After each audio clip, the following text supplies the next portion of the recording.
Am I the asshole because I won't childproof my new house? I'm 30. I'm a new house owner. I bought it earlier this year and moved in a few months ago. I don't have kids, hence no need to childproof my house. Of course I don't have swords sticking out of my walls, but my stairs don't have baby gates, etc. I also have quite a few pets, parrots of different species. I turned my top floor into parrot space where they have a massive room to fly freely all day and all plants and treats and toys. It's a lot of stuff. But parrots are easily stressed and they can be fragile, especially the smaller ones. My family have been pushing for me to host Thanksgiving at my house as it's the biggest one. I have 5 siblings who all have their own kids, between 2-4 each. It's a lot of people when you add my parents, aunts, uncles, etc. I didn't want to do it as it's a lot of prep work with cooking and then cleaning after, but I eventually agreed but laid down some ground rules. 1. I planned the menu and everyone brings a dish so we can all contribute. 2. Bring entertainment for your kids. I'll make one room into a quiet space where they can go and take a nap if they're overstimulated, or they can go in and play quietly, but they have to provide tots and whatever their kids will need. 3. Absolutely no one without me goes to the parrot room, it'll be locked anyway. I thought these were simple and fair, but my siblings are now demanding that I baby-proof my house because it's unsafe. What if they fall off the stairs? That I must allow kids to see the parrots as they want to play with them and it'll keep the kids quiet. I told them that they would have to keep an eye on their kids because I'm not going to install childproof system for one day and they will simply have to keep an eye on their kids. I also said that there was absolutely no way that I would allow kids inside the parrot room. They're calling me an asshole, spoiled kid. I'm the oldest but okay, lazy bum, etc. I threatened that if they keep on going I would cancel Thanksgiving at my house and they can host it, but they keep on going. Because of this situation, I'm currently not on speaking terms with 2 of my sisters. They keep complaining and ganging up on me. My father is on my side but my mother has my sibling's side and I'm not sure anymore. Should I cave in? Am I really the asshole in this situation? Not the asshole. Cancel. No way this ends well. Not the asshole. Cancel Thanksgiving and go to the Bahamas or something solo. Not the asshole. The best child-proofing is high fences to make sure they never get in at all. Not the asshole. Cancel Thanksgiving at your house. They are already being unreasonably entitled and their kids will get into everything, break things, and completely stress out or even injure your pets, and the parents won't think it's a big deal. They won't want to apologize, let alone pay for anything. They seem to think your home should become a bubble-wrapped petting zoo for their kids' entertainment. Not the asshole. If they want a childproof house, they can host it at a childproof house. Am I the asshole for not letting my daughter have locks for her room? My 43 female daughter Laura, 17 female, has been struggling to focus on her studies with her brothers Kyle, 12 male, and Ryan, 9 male, constantly disrespecting her privacy. A few days ago, she was yelling for Kyle to come to her room. I asked her what happened. She explained that Kyle flipped all her items upside down. I called Kyle to come and flip everything right side up. Yesterday, Ryan was running into her room and kept stealing her stuff, while she ran to get them back. On the night of the same day, Laura was trying to sleep, when the brothers suddenly barged in and ran through it, resulting in her screaming at them to stay out and close the door while she was sleeping, to give a few examples. Today in the morning, her father, 48 male, told her he didn't like the way she was screaming. She said that she was trying to sleep and her brothers were making all kinds of ruckus. He told her that they are kids and they will learn.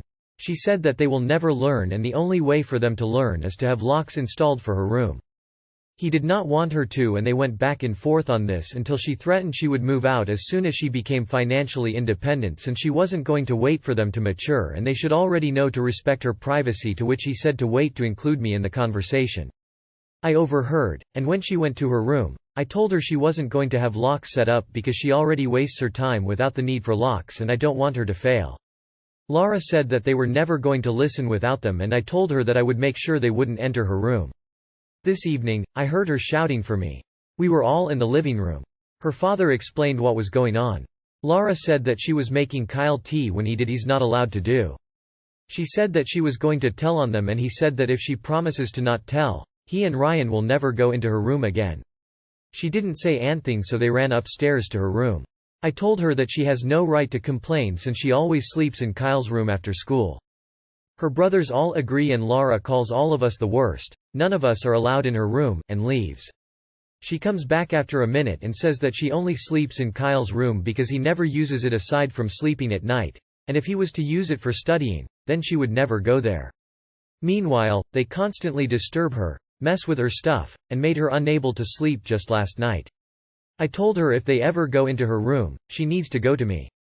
Then Kyle starts saying that they had the right to go into her room while she was trying to sleep because they were playing.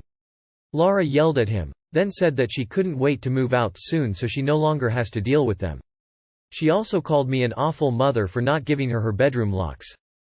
You are the asshole. And what exactly are you doing to stop your sons acting like assholes? They wreck her room, ignore her right to privacy, and barge in when she's sleeping.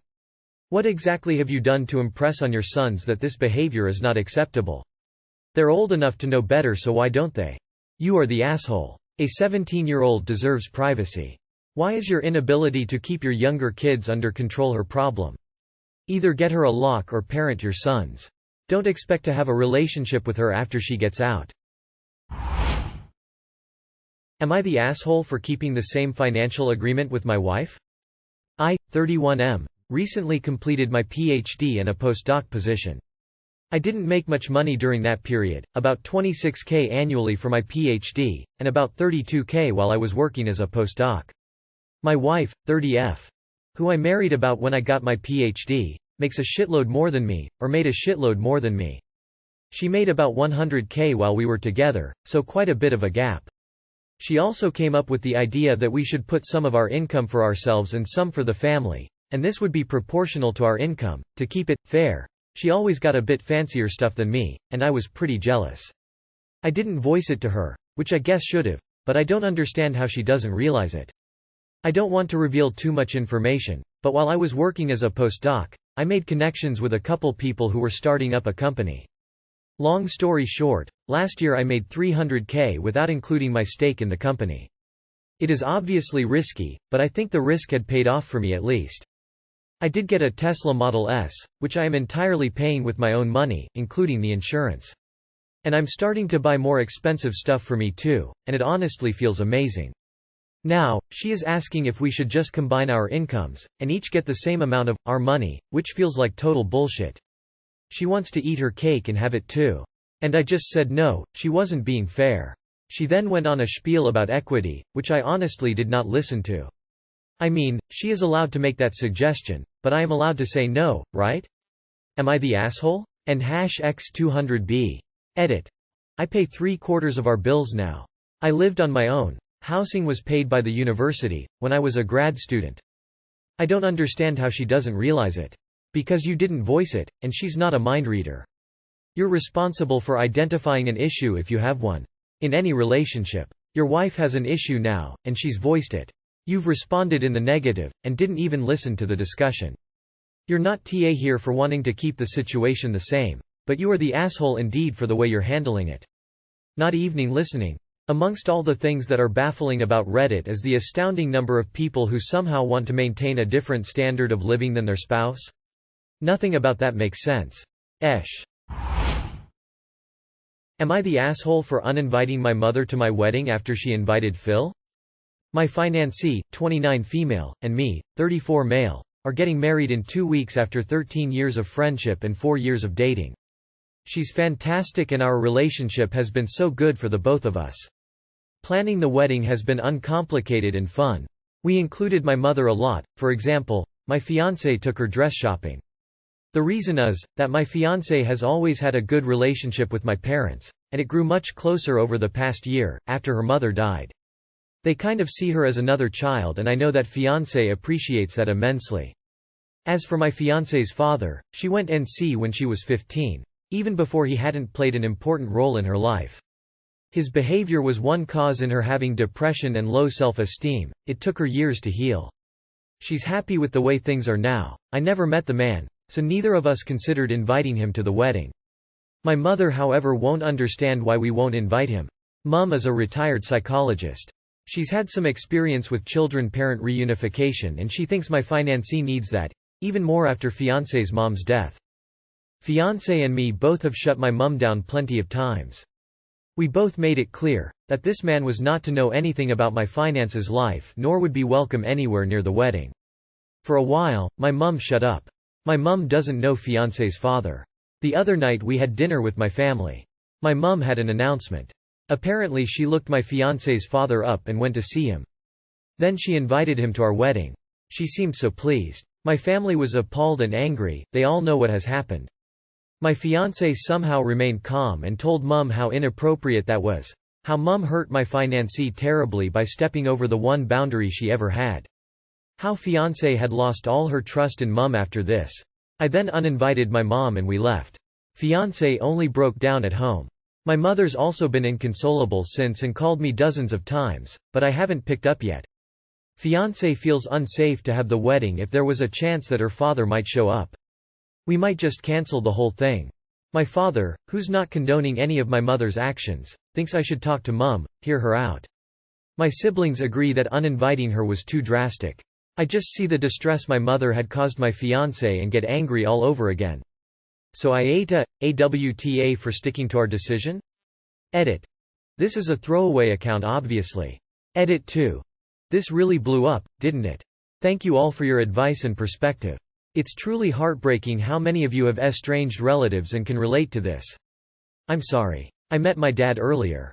He's really sorry for what my mom did and how he'd pushed me to listen to her at first. I told him that my fiancé was the person hurt in this, that it was really up to her. Dad did offer to cover additional costs we might have now. Both siblings called individually to apologize to fiancé as well. IDK what to make of it just now, it's a good start I think. Haven't talked to mum though. Also, my fiancé's bill had a good idea regarding the wedding, we might do it earlier. That way we'd at least keep the venue. We're still figuring details out, but it might actually work.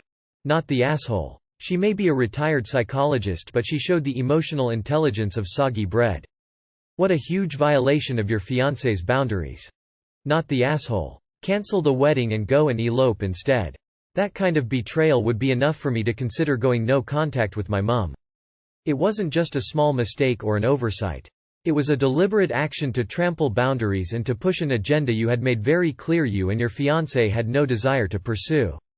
As a retired psychologist, your mother should have known better than anyone just how damaging the actions she chose would be to your fiancé, and to any existing relationship between the both of you and herself.